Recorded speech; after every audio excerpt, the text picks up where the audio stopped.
Many people do not like philosophy, and fair enough. Many people have this idea that it's just old men arguing, old men thinking, too abstract to be useful, too confusing to be understood. But the original goal of philosophy at its foundation was to be practical. It was to help live life well. And I can think of no one that better exemplifies this than Boethius. In fact, he wrote a whole book about it. It is called The Consolation of Philosophy. And if this sounds boring to you, buckle up because you are wrong.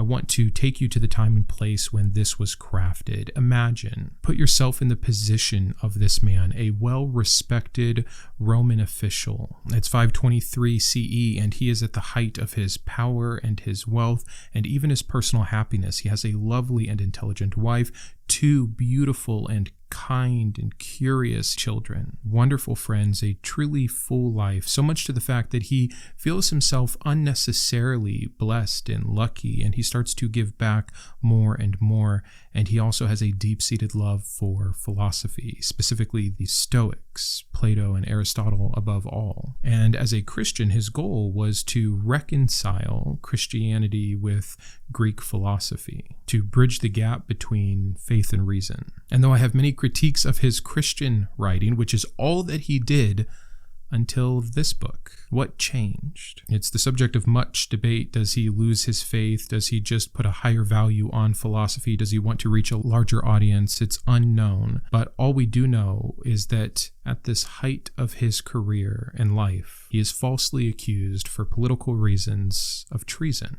There is no trial. There is no jury or judge. There is just his fate. Execution. He is immediately whisked away from all that he knows and all that he loves and put in a singular cell, awaiting a horrific death where he will eventually die by bludgeoning. And so there he sits. He has truly lost everything. The greatest reversal in fortune that can happen. He is essentially Job, but he doesn't turn to God. He doesn't turn to prayer or grace or faith. What meets him in his deepest despair when even his body turns on him in his cell? It's an idea. It's a lady philosophy, an allegorical representation of wisdom and reason. And it is through philosophy, practically thinking, that he reasons himself into meeting death well, accepting his fate, dealing with this change, this massive loss of literally everything. Many of us won't ever have to know that degree of suffering, but if philosophy was good enough for him, maybe there's something in it for us. So, what happens next? What is this book? What is his experience? Just to give you some framing, I think one of the biggest takeaways, I'll just spoil it right here, from Boethius is that we are in control of so little. Therefore, that which we can control, we should control. That how we think about things dictates reality. In fact, the quote I'll start with here, "No man is so utterly wretched unless he has chosen to be so." This is a shared and great theme from so many amazing individuals that have faced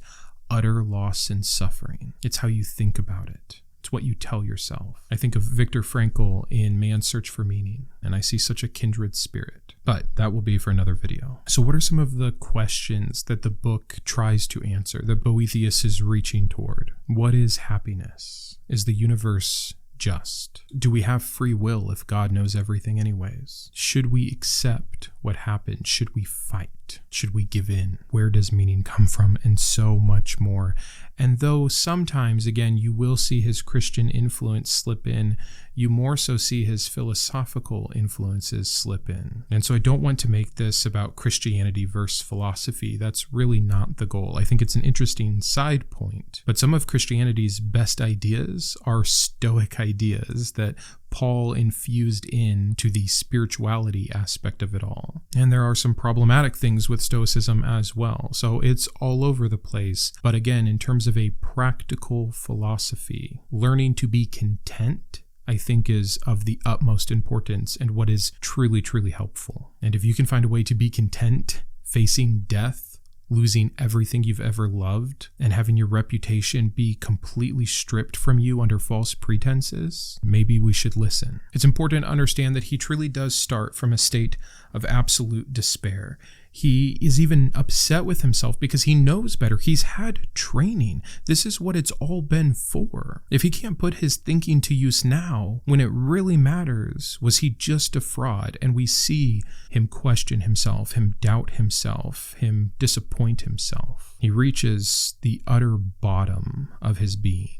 But gradually, he reaches a place of true peace, real acceptance, not through religion, but through philosophy. And so the question is, can reason alone really be enough to provide true consolation? So the way that the book unfolds is through a series of conversations. And she starts by scolding him. Again, he's got to kind of pull himself up and remind himself that he knows better. And so we get a quote like, "Are you the man who once nourished with my milk, grew up with my sustenance?" She challenges him right away. She says, "Were you ever even truly happy before? Did you know what that meant? If your happiness depended on your power, your family, your friends, your freedom, then maybe you were never truly happy at all." This is a revolutionary thought. This is something that's so important to understand, because when you base your happiness in anything, even the beautiful things, if they leave, if they're taken from you, then your joy, or a better word here, your contentment, is at risk. And so coming to terms with this concept first is the starting point for his consolation.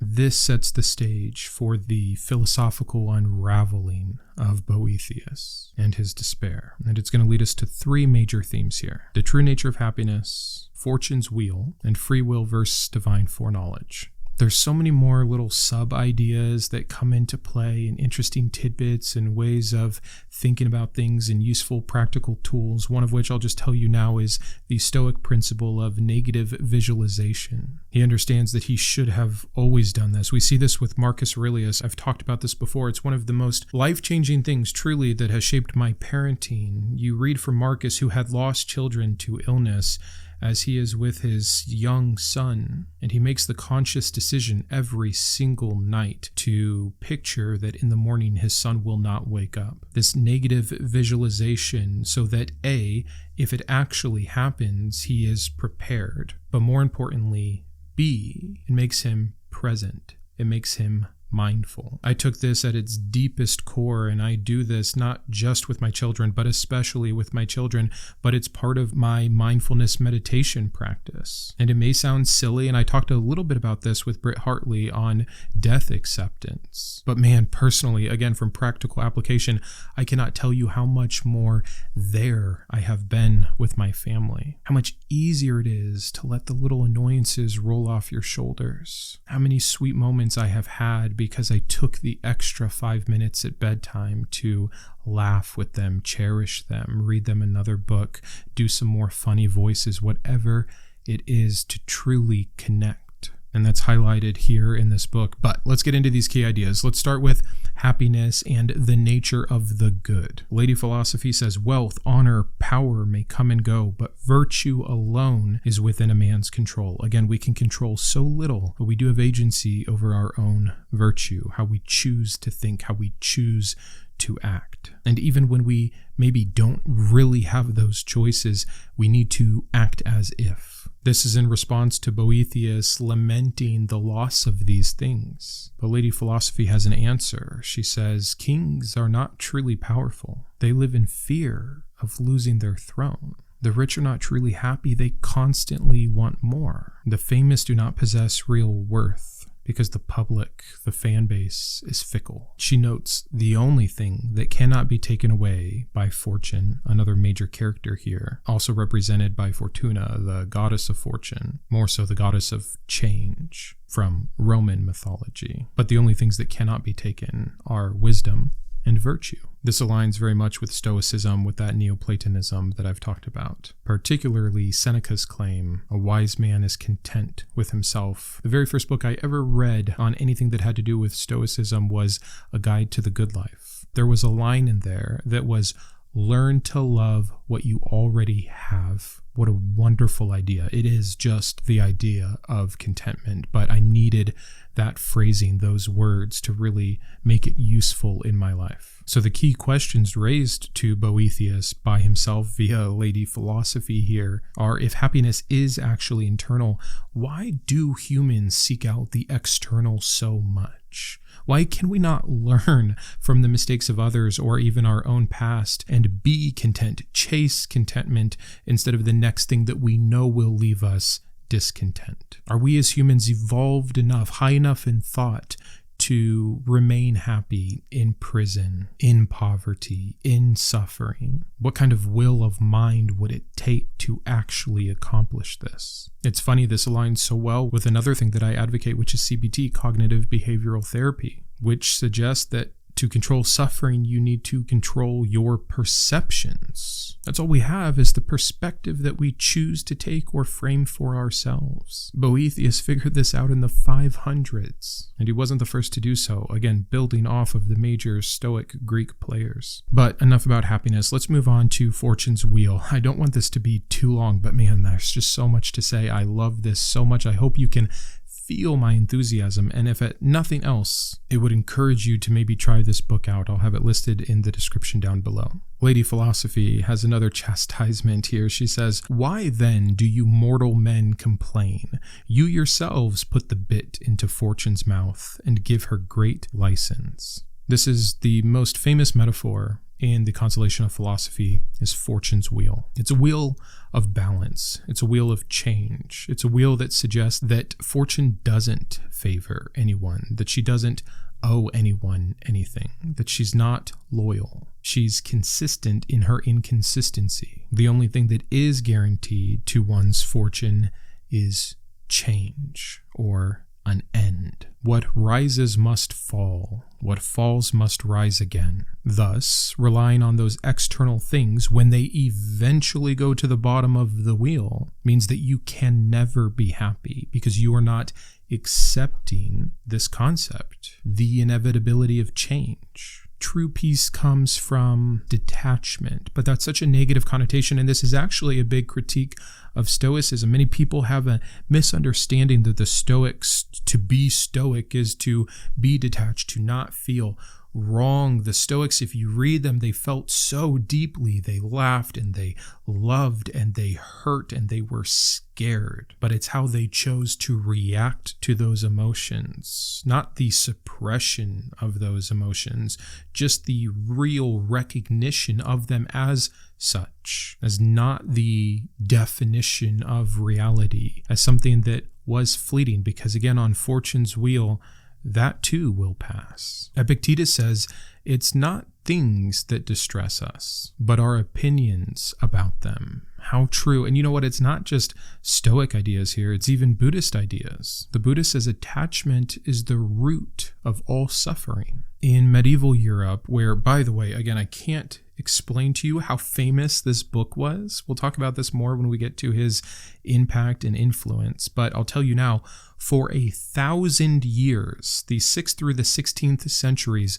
this book reigned supreme. You've probably never heard of it unless you've been interested in philosophy, because when we get to the 17th century and we start getting to people like Spinoza that I covered last week, there's a new emphasis on science. Philosophy takes a bit of a turn. Still beautiful, still useful, but so very different that Boethius just gets lost in the dust of time. But again, going back to Fortune's Wheel, if you look through medieval history, you will see it reflected in art and poetry. It's even in Dante's Divine Comedy, which Dante himself references the greatness of Boethius. So did Chaucer. So did Aquinas. So did Queen Elizabeth herself translated the Consolation of Philosophy into English. The questions raised around this idea of Fortune's Wheel and the inevitability of change are, can we accept suffering without resenting it? Is this fatalism that Boethius is preaching? You can see him question himself with this. Or is this true, healthy, emotional resistance? If we're on the bottom end of the wheel, should we take hope in a change that could come maybe should come if life were fair or just at all. And that's also answered here that maybe it is death that is the reversal of fortune, that is the inevitable change that actually balances the scales. I could do a whole video on that particular concept because, again, in terms of death acceptance, which is crucial, I mean, all religion is essentially, this is a broad term, but I think it's pretty darn fair to say a response to death denial. Can we be comfortable with death? Should we be comfortable with death? What does that look like? How does one apply that? Again, a topic for another day. But also then if you're at the top, should the knowing that you will arrive back at the bottom discourage you? Should it depress you? Or should it invigorate you to live now, to be in the present, to be grateful, to create your meaning for yourself? Very important things to consider. And again, all brought out in this book. And then the third and final theme that you have to note when talking about this book is free will versus specifically divine foreknowledge. Now, I personally hate Boethius's answer. He dealt with this in his Christian writing and ultimately came to the conclusion that the only way you can have free will with a divine being, which he believed in, is to place God outside of time. The cop-out of cop-outs. No man is perfect, and we will forgive him this for bringing us the consolation, but let's get into this a little bit. Boethius says, the divine mind sees all things not by looking forward from the future, but by seeing them in a single eternal present. Again, his answer, God exists outside of time, seen past, present, and future in a singular moment. To him, that means that our lives and the events in them are not determined, that humans can still make choices. To view it like a high vantage point. A man on a mountain sees two travelers from a distance heading towards each other. He knows that they will meet even if they do not, but he did not force them to meet.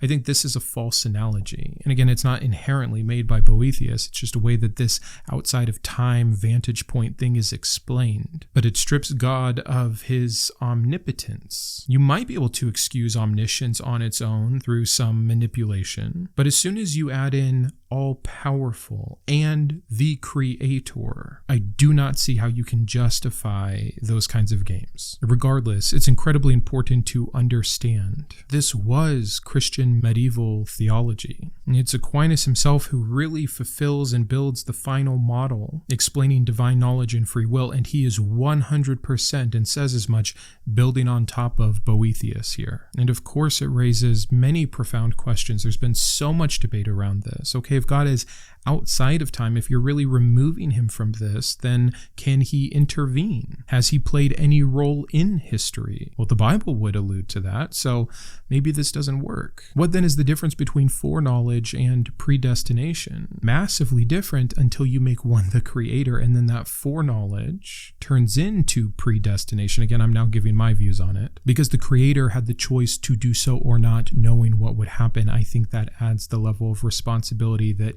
does not allow God to escape this. There's a paradox here. That's the nice way of saying it. Boethius tries to reframe it. It's important for him because, again, it boils down to so much is out of our control. So much is indeed determined. He will admit this.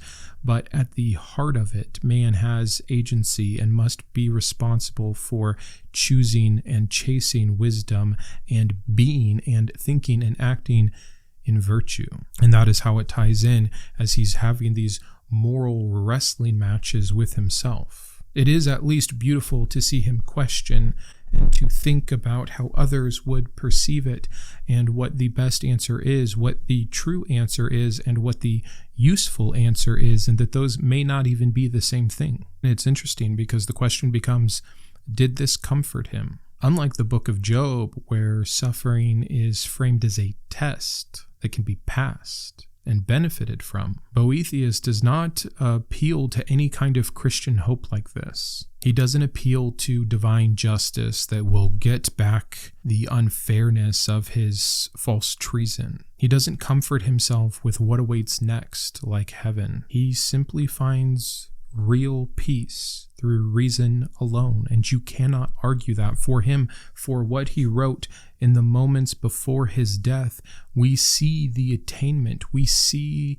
the tranquility of his soul, for lack of a better term, as he marches head held high, truly accepting of his fate, meeting death well. And this is where the debate on Boethius's legacy starts. Some argue that the Consolation is a masterpiece in rational resilience. What a wonderful term. While others just can't accept it, they refuse to admit that reason alone can satisfy the deepest human need for meaning and justice. I think the reason he didn't invoke the Christian parts of that is because he, through thought, was raised above that. Getting justice just looks petty. It looks like wrath. It's destroying because you were destroyed. It's empty. And meaning, though subjective, was important. And even if subjective, it needed to be grounded in something more stable. That stability came in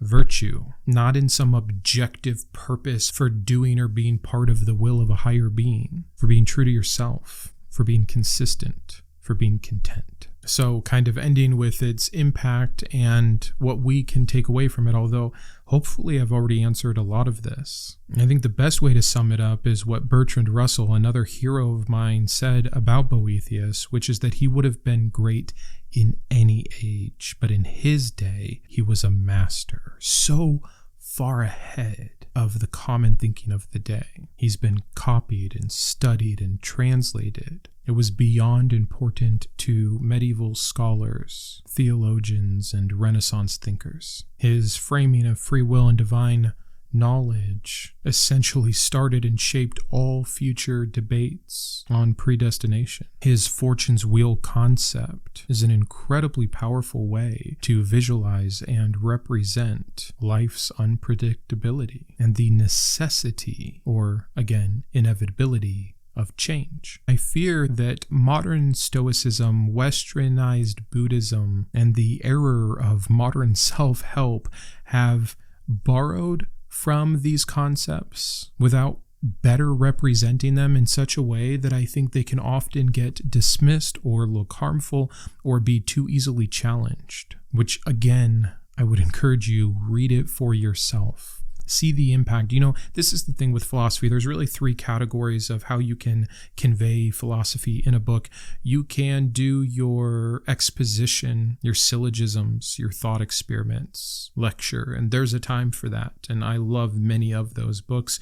You can find a way to craft it into narrative. These are some of my favorites, whether it is Camus' The Myth of Sisyphus or Hermann Hesse's Steppenwolf, or the Brothers Karamazov. I mean, there's so many good literary examples where it's harder to pull out the philosophical nuggets because they are entrenched in the plot lines. You have to know what you're looking for. But in doing so, it's so much richer and deeper than just reading out the explanations of terms. But Boethius brings us this third category, that of personal experience mixed with a narrative. And that is unbelievably powerful. There's a beautiful balance between logic and emotion for a discipline that often is critiqued for being not human enough. This brand of philosophy is nothing but human. And no matter what side of the fence you fall on, the questions alone are worth asking. Is reason enough? Can philosophy truly console? Can we make our own meaning? Can we force happiness to stay through thought?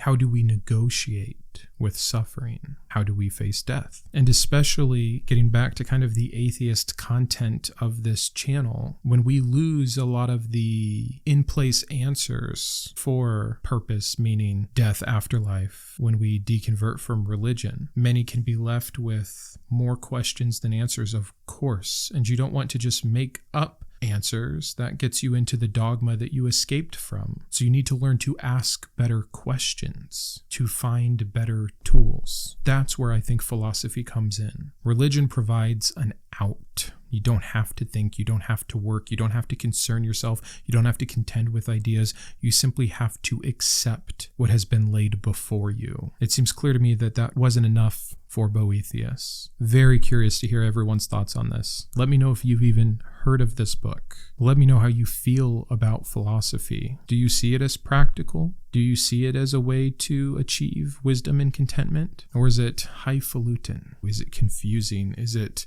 boring? Is it in opposition to your current belief system? If you're a Christian, I hope not, because your Bible is loaded with philosophy. But truly done now. I will see you Sunday for a new episode, and until then, keep thinking. I wanted to personally thank my top tiers of support: my Iconoclast, Alexander, Ann, Boris, Eric, GVI, Jimmy, Joe, Kiboga, Matthew, Perry, and Sean; my Humanist Heroes, James, Jared, Christy, Matthew, and Thronis; my Atheist Advocates, Caleb, David, Drew, Jeff, Jeffrey, Julie, Malcolm, Paul, Sparky, and Thomas; as well as all of my Secular Scholar patrons. If you believe in the mission of this channel or you just enjoy its content, please consider joining these fine people.